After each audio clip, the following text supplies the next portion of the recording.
I have been using the DJI Pocket 4 for over a month since its launch, and its pros and cons are truly very obvious. If any of you are thinking about buying the Pocket 4, you can listen to my detailed analysis. The first point of contention is whether its upgrade from the DJI Pocket 3 is worth the price difference. My advice is, if you already have a Pocket 3, then you do not need to switch, but if you do not have a Pocket 3, then the Pocket 4 is definitely better. Because although each of its upgrades is quite minor, overall, it is a fairly comprehensive improvement. Why do I say that?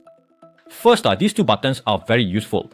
When we use the Pocket 3 to shoot video, if you want to zoom, you have to swipe the screen, which causes the camera footage to shake. But now, if you just press this button, the impact of that shake is minimal. Using the screen is really quite inconvenient. Also, there is a custom button on the right. You can set it to whatever function you want with single press, double press, or triple press options.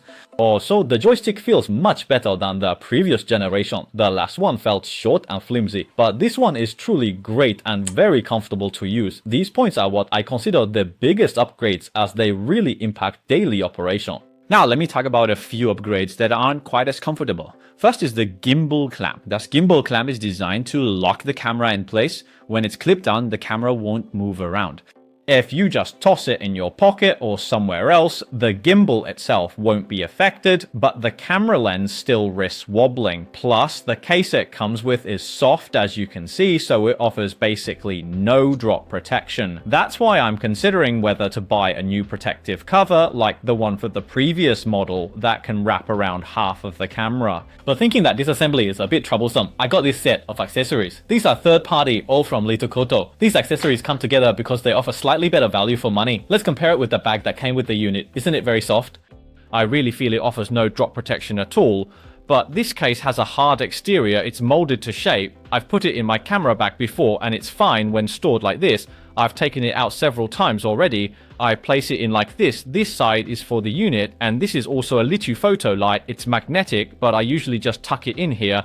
Next is this charging cable. It is not the original one, but also from Ulanzi, and it is 30 watts. For this DJI camera, its peak power is about 30 watts, so it takes half an hour to charge from 0 to full. I have tested that this charger can also fully charge it, and I am using the original data cable. Next, I have equipped it with 2 tripods. This is the original base, which can charge and transfer data, and it can be plugged directly into this DJI. I can show it to everyone. Usually you just connect it directly to the base, and once it's plugged in, you can adjust it manually, and that's it. For indoor shooting, this small stand is quite practical. Its overall color scheme, build quality, and stability are great. It works perfectly on a desk, plus it can be detached along with the base, so it is very convenient. When packed away, I just put it on the other side of my bag, which makes it easy to carry around. Next, I want to talk about this battery handle. I see the original also has this battery handle, but its capacity is really quite low. For those of us who travel often or need to shoot for long periods, the DJI unit's own battery is definitely not enough. Generally speaking, although its total battery life is over 200 mAh more than the previous generation, the total runtime doesn't seem to have increased much. 2 hours of continuous recording is about all you get. But if you attach the original battery handle, you can get an extra hour of recording time. However, this third-party litho-photo one has a 5000 mAh capacity. Even after accounting for power transmission loss, this handle is worth 2 of the originals. You might only get 2 hours of recording time at most, but with this, you could record for 6 to 8 hours. For me, this high-capacity battery handle is quite practical. It is also very convenient to use. Once attached, it immediately shows it is charging. If you do not want to charge, just double tap it and it stops charging. Also, this battery handle has a port at the bottom. I didn't mention it earlier, but you can attach this small tripod by screwing it on, which works just fine. It's another way to use it, and you can even treat it as a third-party base. It's quite stable overall, and it's taller than the original base. Next is this retractable selfie stick from Litho Photo. See that? It can extend quite far, and there is a button at the bottom. Press it like this and the 3 legs will fold down. It has a small all-metal ball head here which will last much longer. Even when you don't need to stand it up, you can use it as a longer selfie stick. Opening it up like this, it is actually very comfortable to use this selfie stick for camera movements. Also, it has a cold shoe mount here. This cold shoe is usually for a microphone, a light with a cold shoe, or other accessories. Next, I want to talk about this Litho Color magnetic light, which I also bought as part of the set. For this generation of Pocket 4, there is actually an original light that attaches magnetically to the head, but that light costs over 100 Yen separately, so I chose a third-party one instead. Because whether it is the original light or this third-party one, its potential is already limited, and the effect is definitely not as good as an indoor photography light. Since we normally avoid dark places when shooting videos, the role of that light is really it is negligible, so you might as well save your money and get a third-party one. Because of this retractable design, it can be used not only on the Pocket 3 but also on the Pocket 4 or a bunch of other compatible devices. Both the right and left sides are magnetic and the light can rotate, so you can shoot forward or backward. Now let's take a look at the actual lighting effect. Long press to turn on the light. I will set the shutter speed a bit faster.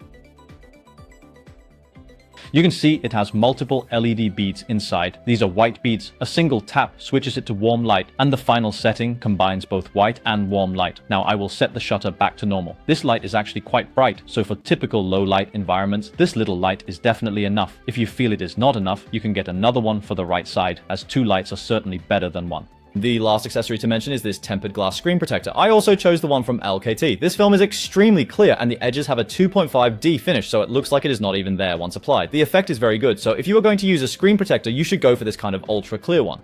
Either apply an anti-reflective screen protector or just don't use one at all. However, if you didn't purchase DJI Care, I suggest you use one. The screen itself is very prone to scratches and it helps for those with OCD or if you plan to resell the device later. So that covers my thoughts on choosing and using third-party accessories stemming from the downsides of the DJI Pocket 4 accessories. Those interested can take a look. Now let's move on to its other advantages. Besides the 2 extra shortcut keys I mentioned, or the magnetic light design here, the memory card slot now has a cover. The one on the Pocket 3 was really prone to collecting dust. Also, its water resistance has decreased slightly.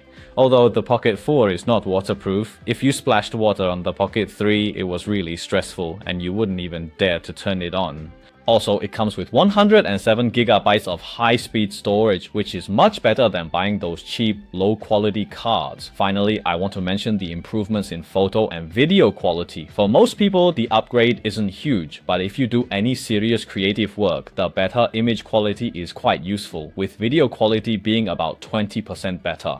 For photos, it can now output ultra high definition images. Although it lacks computational photography, it is much better than the few megapixels on the Pocket 3. As for video, the difference isn't huge during the day, but at night, thanks to its internal algorithms, it has less noise than the Pocket 3. So, for those who haven't bought a Pocket 3, I suggest skipping it and going straight for the Pocket 4. And don't hold your breath for the Pocket 4 Pro either. While the Pocket 4 Pro might have more lenses and potentially better image quality, honestly, mainstream short video platforms don't really need that level of quality, except maybe for that telephoto lens. That's it for this video. I've pretty much covered its pros and cons. If you have any other questions, feel free to leave them in the comments section. See you in the next one.